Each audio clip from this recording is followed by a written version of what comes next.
In case you haven't heard, there's an election coming up, and it's kind of a big deal. But it's proving to be a lot tougher to get out and vote this year because of the coronavirus pandemic.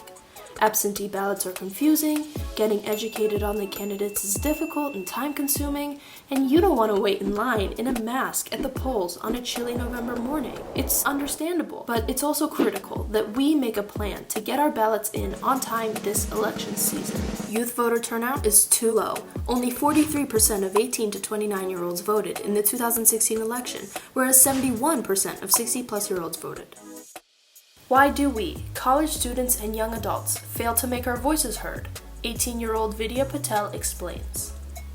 The number one issue is always like, well, I don't even have a bank account. I don't even have a job. Like, if half of politics is money and I don't even make money, then why does this impact me? So they feel as though there's no sense of intimacy with the ballot because they don't see any of the decisions made impacting them personally, and therefore they don't feel the need to vote.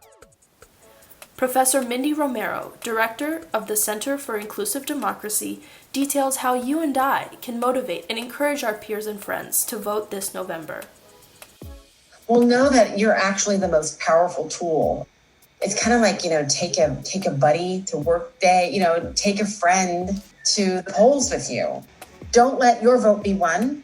Let your vote be 2, 3, 4, 5, and so on. Get your whole friend group to vote and multiply your vote as much as possible. But if you're out of state during this election season and aren't physically present in the state in which you're registered, how can you make sure that your ballot is counted? In other words, how do we vote when in college? California now we're actually, for the first time, mailing every registered voter a vote by mail ballot automatically because of COVID.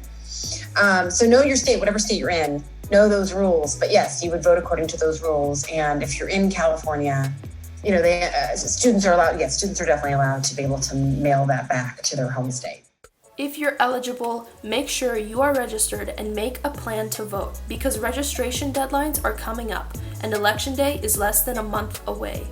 Like Professor Romero said, multiply your vote. Hop on a FaceTime call with a group of your friends and fill out your absentee ballots together virtually. Bring a friend or two to the polls.